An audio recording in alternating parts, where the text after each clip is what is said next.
ha costado aceptar que una persona ya no está más contigo?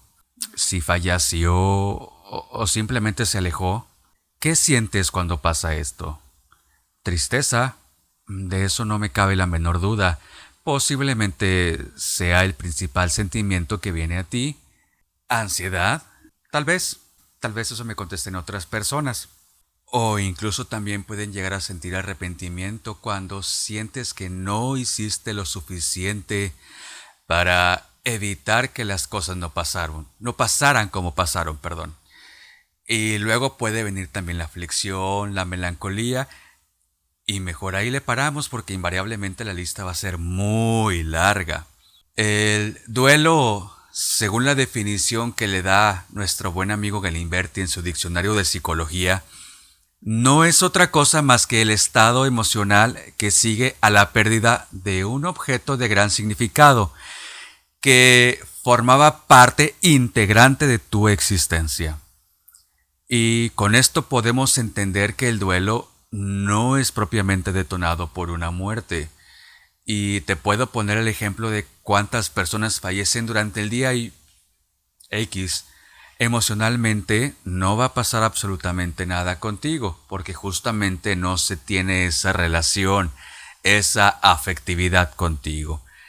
Y puede ser también la pérdida de un objeto, de tu mascota, por supuesto, de tu trabajo. ¿Cuántas veces no has echado de menos uno de tus trabajos anteriores? Bueno, en fin. Lo que nos dice Galimberti es que el duelo es detonado por algo que forma parte o que formó parte de nuestras vidas y de pronto ya no está. Algo con lo que tenías un vínculo afectivo, un vínculo emocional. El duelo no es un sentimiento, sino más bien es un acumulado de ellos. Y debemos tomar en cuenta que los duelos son diferentes depende de cada persona. Para unos pueden ser más intensos y se pueden presentar en momentos diferentes y justamente para esto yo creo que primero debemos entender que el ser humano es compuesto por diversos factores. Y de esto María del Carmen Castro en su libro sobre tanatología nos habla y nos dice que el ser humano es una unidad. No se puede dividir.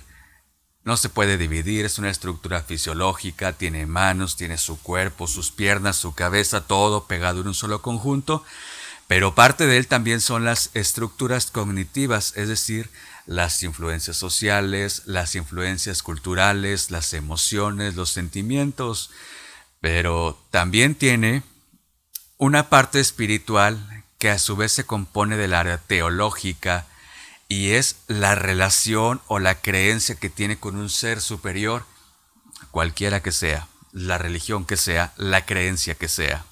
Y por otro lado está la parte filosófica que dota a la persona de una inteligencia que puede ser racional o emocional.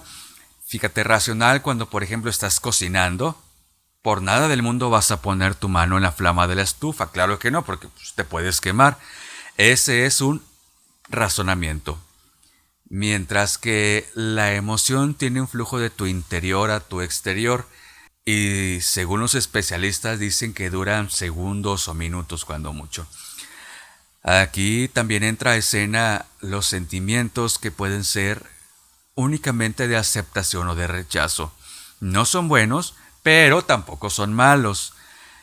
Todo significado que tengan tus sentimientos va a depender de la interpretación que tú les des y del efecto que te produzca. Si en alguna ocasión te has preguntado por qué ante un sentimiento de felicidad algunos la externan riendo pero otros llorando, es esa multipropiedad del sentimiento, multiinterpretación de lo que tú le das o cómo lo exteriorizas. Ahora bien, una vez que hemos dejado claros algunos conceptos del ser humano, vamos a encarrilarnos nuevamente al tema. Y ya vimos que lo que es el duelo, ya vimos su significado, ya vimos por dónde va, ya entendemos también lo que es el ser humano y a muy grandes rasgos, porque a detalle vamos a necesitar toda una vida para poder explicarlo y describirlo. Ahora, ¿Cómo encontramos la relación entre ambos? ¿Cuál es el engrane que los embona o que los une? Y pues no es sino otra cosa más que el dolor. Debemos entender que cómo se afecta el uno al otro, cómo el duelo actúa dentro del ser humano. Y para esto nos vamos nuevamente con nuestro amigo Galimberti, que nos dice que el dolor es una sensación de sufrimiento. Y aquí de entrada, aquí ya vemos que hablar de dolor, hablar de sufrimiento, pues muy probablemente no nos lleve a un buen puerto. Son sentimientos por ahí muy, muy peculiares. Y como respuesta a un estímulo nocivo o reductor de bienestar, es que actúa el dolor. Puede ser físico, me pellizco y ¡ah! Me duele. O también psíquico, emocional. Cuando una persona fallece, sus sufrimientos terminan, pero no así para las personas a las cuales será afín. A través de algún cariño, a través de algún apego, a través de algún sentimiento afectivo, cualquiera que sea. Fíjate, la doctora Elizabeth Kubler-Ross hizo una investigación muy interesante al trabajar con enfermos terminales y a través de la cual llegó a la conclusión de que el proceso del duelo puede llevarse a cabo en diversas etapas. La primera es la negación, que no es más que la lucha incesante en contra del dolor. Es cuando dicen, ay, esto es un sueño, ojalá mañana me despierte y todo cambie, todo siga igual. Otra es el enojo, ya sea proyectado hacia otras personas o el enojo interior también en contra de nosotros mismos. La negociación, que es el tipo, ay no, Diosito, por favor, mejor llévame a mí. O la depresión, que no es sino otra cosa que el enojo proyectado a nuestro interior, empujada por la impotencia, empujada por la falta de esperanza, o por la falta, perdón, o por la sobra de la misma culpa. Y por último tenemos la etapa de la aceptación, donde ya por fin dices, pues bueno, ya que sea lo mejor, estoy abierto a toda posibilidad. Que es cuando no necesariamente la pérdida se olvida, sino que más bien deja de estar presente, agobiándonos. Y aparece cuando podemos vivir sin ella, sin seguir atados a ella. Estas etapas o fases también llamadas, debo dejar en claro que no las mencioné en orden cronológico. Pueden presentarse en diferentes momentos del proceso y en mi caso particular llevé un duelo hace algunos años por la pérdida de mi abuelo materno, y cuando estábamos en la capilla de velación o incluso también en el panteón a punto de sepultarlo, yo veía como toda mi familia que estaba alrededor llorando, mis tías, mis primos desconsolados, mi mamá, mis hermanos, y me da un poco de pena decirlo, pero yo ninguna lágrima. Por un lado pensaba que eso que estaba pasando al día siguiente volvería todo a la normalidad. Esa era, yo creo, que la negación de mi proceso, que en conjunto con la rabia que sentía contra mí mismo, porque no podía entender cómo era posible que no pudiera llorar por la pérdida de mi abuelo, que aquí, para ponerlos un poquito en contexto, toda mi vida hasta ese momento la viví a 4 casas de la de él, y distancia prácticamente nula. Todos los días lo veía, platicaba con él. Él me contaba muchas historias de cuando era minero, muy interesantes, pero en ese momento ninguna lágrima. Realmente no pasaron ni 5 ni 6 días cuando, mira, pareciera que abrieron la llave.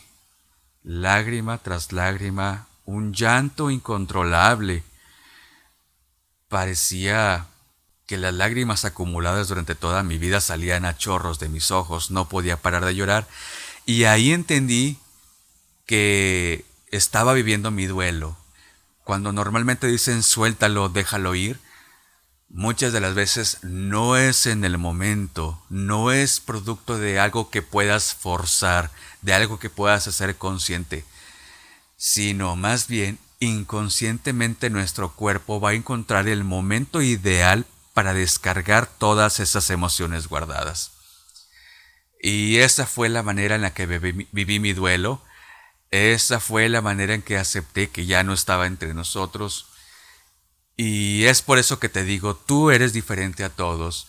Tú sabes cómo llevar tu propio proceso. Tú sabes qué tanto te duele. Tú sabes en qué momento va a llegar esa aceptación a ti.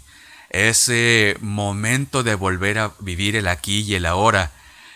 Pero también puedes correr el riesgo de vivir un duelo crónico. Y cuando esa situación llegue a ti, no dudes ni tantito en pedir ayuda, en acudir a terapia psicológica para que te den las herramientas que te permitan entenderte, entender tu trauma y superarlo. Pero sobre todo, yo te pido que no juzgues a las personas que están llevando un proceso de duelo. Por cualquier razón, date y dales la oportunidad de vivirlo.